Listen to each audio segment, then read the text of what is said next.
What's up, guys? Saeed here, Psychology of Spirituality. Thank you for joining me. Today's current global situation, people are finding themselves finding more and more time by themselves, quarantined, social isolation, right? So I wanted to create a video on the psychology of loneliness as opposed to solitude, which are two different psychological constructs, and their implications on mental health, and also some tools we can use to switch over our mentality from loneliness, which is detrimental to our mental health and our physical health, to solitude, which has been correlated with well-being, satisfaction, and pro-social behaviors. Before we start, I'm going to link a meditation video that I did. I'm the lab coordinator of a mindfulness lab at the University of Houston on accepting the present moment, right? I've had really good feedback from this video, and acceptance, finding acceptance, this is the critical step needed to take any moment and situation and reframe it, right? So that's called cognitive reframing. So without further ado, let's step into the research. I'm linking the 4 peer-reviewed journals and articles that I used as references for the content of this video in the description below for you to explore if you'd like to do so. So, how do we achieve a satisfying and fulfilling life? Well, lots of the psychological models that we have focus on our abilities, right? What we can do, the doing and the relating. If we're able to establish meaningful relationships, actualizing who we can become. Some of you may know that term, self-actualization. And other components that, as I said, fall into a doing category, right? So this is the external portion of ourselves. And lots of the time that we spend and lots of the mental, emotional, psychological energy that we expend is focused on our doing selves, right? Our career self, our school self, our family self, our social status, right? How we're presented externally. But there's also a third dimension, doing, relating. There's also a third dimension that is also critical for our fulfillment, and that's solitude. That's the being category, right? This is a subtype of what psychologists call aloneness. And in the description below, I'm going to expand on that. There's a research article on aloneness, which encompasses loneliness, isolation, and solitude. So those are the 3 facets that are comprised under aloneness. So we have aloneness. A key distinction between isolation and loneliness and solitude is the autonomous function of the latter, of solitude.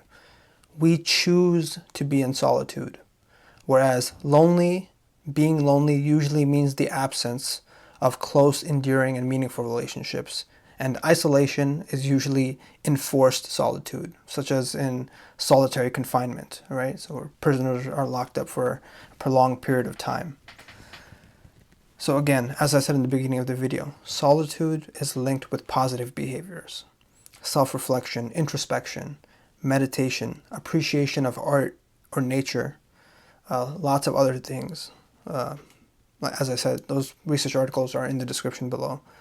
Whereas loneliness is amongst the most critical risk factors for depression, suicide, anxiety, amongst others. And I'm linking a video above that I did 3 weeks ago on this coronavirus situation and how, in my estimation and many other mental health professionals, we're going to see an even bigger tide of loneliness, which, as I said, is correlated with lots of negative health behaviors.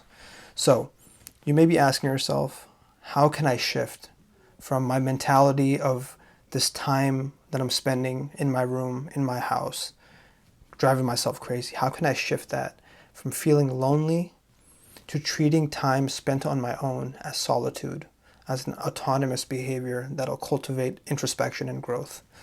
Well, it depends on a number of things. First and foremost, personality and genetics. Some individuals, we know them, right? Introverted people have natural inclinations towards aloneness, right? And they usually self-report that they feel heightened states of warmth, compassion, positive affect when they're by themselves, right? This is in stark contrast to people who are more extroverted, who usually denote those same feelings when they're around a group of people. And again, it's important to understand that aloneness, and especially solitude, doesn't mean being antisocial, right?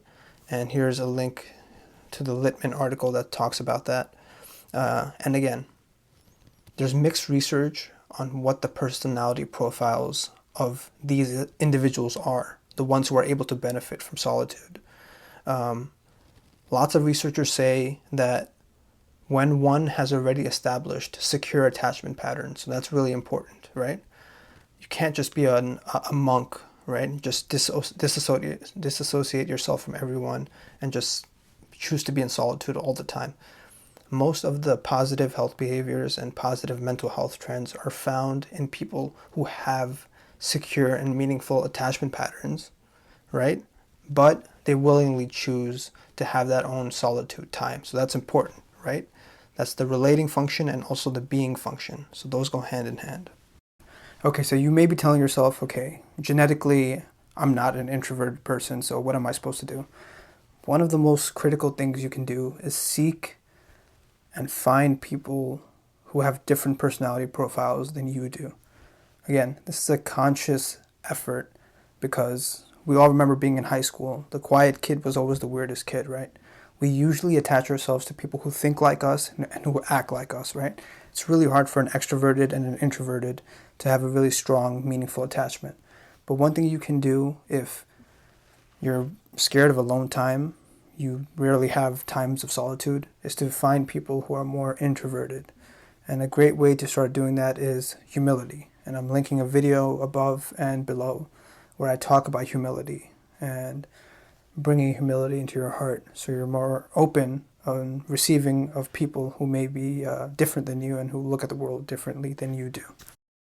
Secondly, I really like this term by Erich Fromm, whose book The Art of Loving is one of my favorite books of all time, and I'm linking that in the description below. He uses a term called growing aloneness, right? Which looks at aloneness as an opportunity to grow and find oneself, instead of just an arbitrary situation that we find ourselves in, right?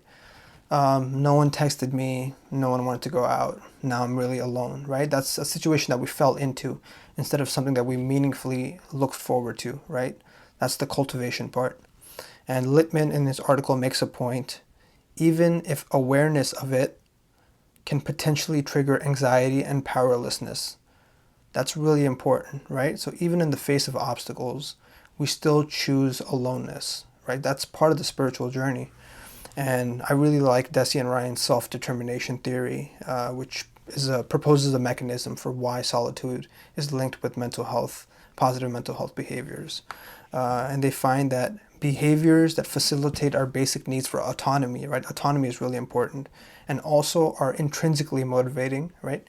Intrinsically motivating. So we're not doing it just for money, for social prestige, for a check. Those are external motivations. We're doing it for internal motivations, right? Because they satisfy the deepest part of ourselves.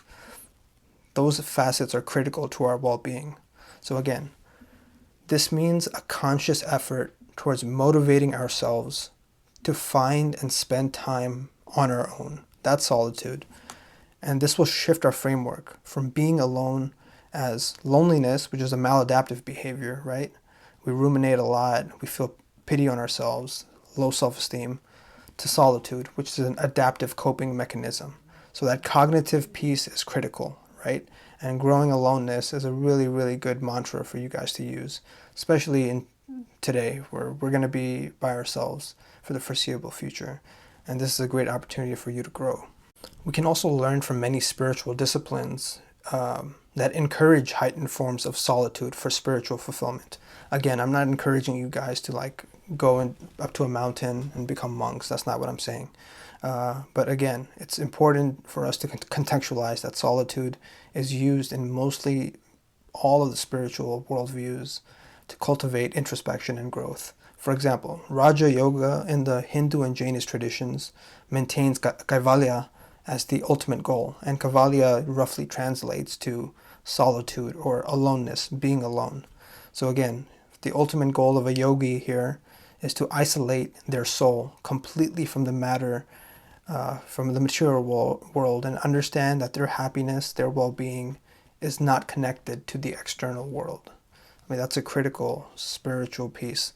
And so, I mean, it's a little surprise that solitude and people who are able to practice solitude, it's linked with higher spiritual experiences and linked with spirituality also, especially in nature. That's a really important piece. When I talk about solitude, I'm not talking about just sitting in your bed by yourself all day, right? Getting out there, experiencing the natural world is a really important part, especially if you're interested in cultivating spirituality. And I'm linking another research article below that talks about the correlation between the two. There's also a very popular book called Quiet, The Power of Introverts in a World That Can't Stop Talking, which is hilarious for me because I'm more extroverted. And that's also linked in the description below. So the author, he argues for a systematic shift in how our society views solitude. So again, this is moving from an individual experience, which is the bulk of what this video is talking about, right? Solitude as an isolated experience to one that can contribute towards the betterment of mankind and our society, right? So he talks a lot, it's a very interesting book. He talks about profiles of well-known creative thinkers and also introverts. And he encourages solitude as a catalyst for innovation, as opposed to our modern way of work, which is usually in open spaces. People are meant to collaborate with one another. People are meant to talk with each other. Board meetings, this is not the model of how introverts function, right? And introverts usually rate themselves as having higher levels of aggression, higher levels of stress, decreased motivation, decreased creativity when they're meant to operate in these spaces. So we're shifting from an individual understanding of how seeking solitude can bring a more holistic perspective to our lives, which is really important too, right? That individual level, to a systematic shift in embedding more introspective ideals and values into our society. And I'm linking some mindfulness videos above and below that'll help you in your own lives systematically shift from being external all the time, right? Most of our lives are spent externally, especially in the West, right? This is usually where our thoughts, our emotions, our way of being is usually projected, is outward. There was also a whole internal world, and mindfulness is a great way for you to get started on that journey. All in all, there are a number of different models for what constitutes a balanced life, right? So these are psychological modalities, which are the foundation for what mental health professionals use during therapy, also towards research, also towards public health policy. I like Steger, who's a researcher. He has a model of being, doing, and relating, right? Being, that's the solitude part, the introspective part. Doing, most of us are really good at that. To some degree, some of us get consumed in the materialistic selves. And maybe that's a topic for another video. And the relating part, right? So those are three fundamental aspects of existence. So I really like this quote by Jon Kabat-Zinn, where he says that modern human being is really not being anymore. We should be called human doings, right? So being, human being, this is a critical part of maintaining our psychological selves, maintaining our internal fortified selves, and building up that inner capability that we have. And as I talked about, this virus, this situation, we can either see it as a contrivance, as an annoyance, something that happens, and when it's over, we're like, oh my God, I'm so glad it's over, and we've learned nothing from it. Or we can take steps to tackle weaknesses in our personality profiles and weaknesses in our psychological selves. And it's also important to understand that all three of these functions relate to one another. The being self, the doing self, and the relating self, right? The more time we're able to spend with ourselves, the better we will be in relating to others, and the better we will be in presenting ourselves to the world, right? So I hope you guys enjoyed that video. Solitude, loneliness. Lots of people get those two aspects confused, but hopefully that highlighted some things. If you're new to the channel, subscribe. I'm going to have a video out for you every week looking at different psychological aspects that are interesting to me. And if you have an idea of what else to talk about, put it in the comment below, and I will see you in the next episode. Thank you.